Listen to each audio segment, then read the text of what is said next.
Hey, welcome to Cloud Thrive, and you are with me, DaiJuan, your favorite life coach here in DC. Welcome back. Now, I really want to get into this today. I wanted to talk about what the YouTube video will be that's going to be posting on Friday. We're talking about fail safes. We're talking about those things that we oftentimes forget to do when we start planning goals and we start preparing and we see that great vision in front of us, and for some reason we forget to put in fail safes because we know ourselves better than anybody else can tell us who we are. So as we're jumping right into that, I want to just let you guys know we are accountable for our own behaviors. This is a partnership. I'm not over you. You are not over me. Coaching is about having a very open and positive relationship. This is a partnership. Coaching is an investment in ourselves, and let's get ready to invest and get a return on that investment as we continue to succeed. So while we're talking about those fail safes, a couple of things we need to do. We need to keep a close eye on what we do day in and day out. So one of the issues that I really had, and I really wanted to share with you guys, getting the YouTube video channel started was a big thing for me. I had a list of goals that I was like, yeah, I'm going to achieve it in 2020. But guess what? We just weren't having it in 2020. We had like a million other things that was that took our energy, it took our priority away, and we really had to take a look at like what we need to do, where we need to go, and how this is going to continue to grow in front of us. And I want to continue to give a shout out to not just frontline workers, but all of us who are continuing to do our part. We all have to do our part to make this a not smooth transition, but a meaningful transition into a better space and a new innovative area where we can think beyond where we are today. I know it's frustrating. So with that, I want to not ramble. I want to bring it back a little bit and just talk about those fail safes. So I know this Friday, you guys go check out that YouTube video, like, subscribe, share the video, share the channel, join the conversation, comment, provide feedback. It's all there for us to really just dive into and think through. The goal was to start the channel. And while, we can oftentimes deal with criticism in our faces, we can deal with the criticism that happens with people we know or have some association with. Making that leap onto a platform where others now have the ability to say what they want, how they want, without any accountability or recourse is a challenging thing to do. And I know for me, I can't see the people commenting. I can't have a face-to-face conversation with them if they're not willing to do that. And I also, in this space, you have to also be cautious of context and making sure that you're saying all the right things every time you open your mouth. And there is a challenge there with self-doubt. So when we start talking about fail safes, I know myself. I know that I feel the need to check the box. I need to make sure that I'm doing step 1, step 2, step 3, and step 4 before I move on to step 5 and I launch and things are like fantastic.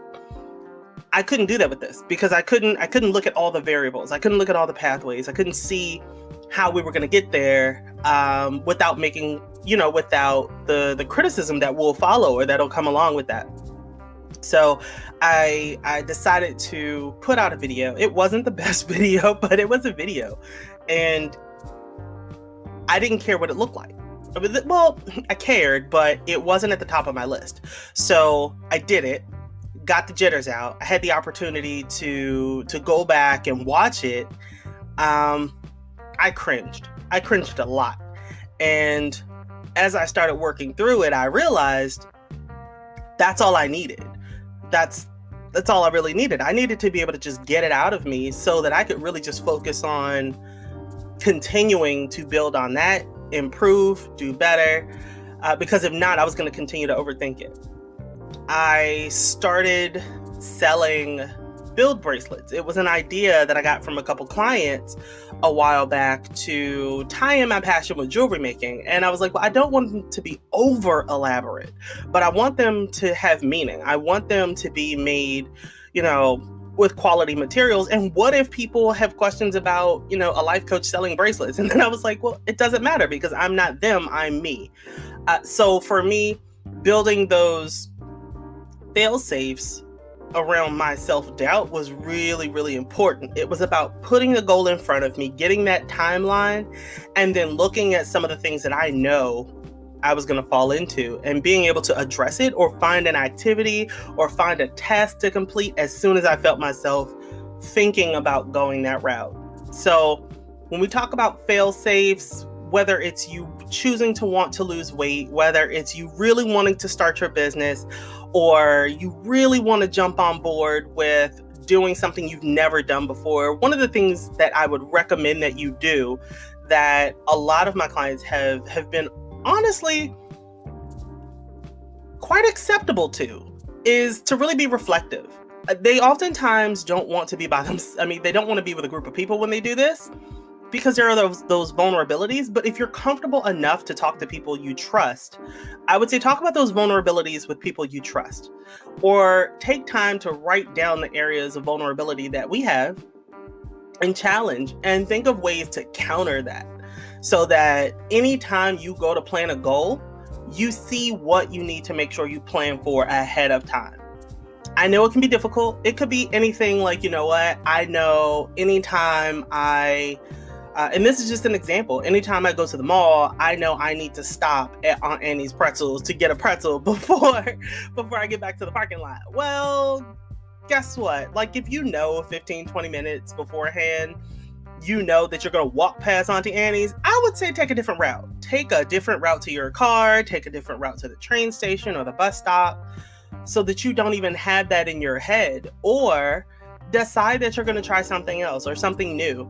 And maybe that'll kind of drive you to change that route. If you know that on your path to losing weight, one of the challenges is that, it starts off as an inconsistent process, but then you have to make it consistent. I would say look at your daily habits. Look at what you're doing day in and day out. And while it may not be perfect in the beginning, what's realistic for you is maybe to look at one habit or two habits a week and say, you know what, I want to swap this specific habit out. I know that on my way into the office or on my way to telework, I make myself a big breakfast.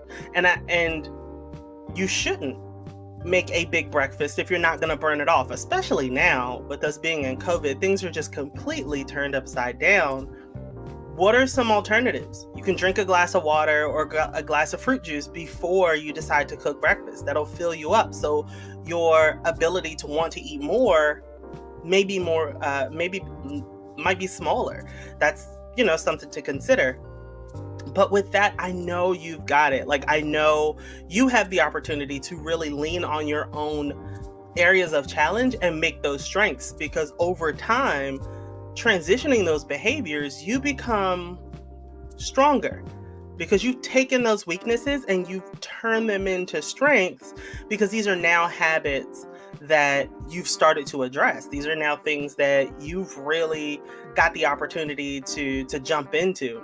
So with that, I know this is going to be shorter than normal, but you've got this. It's really plan ahead or build an accountability team.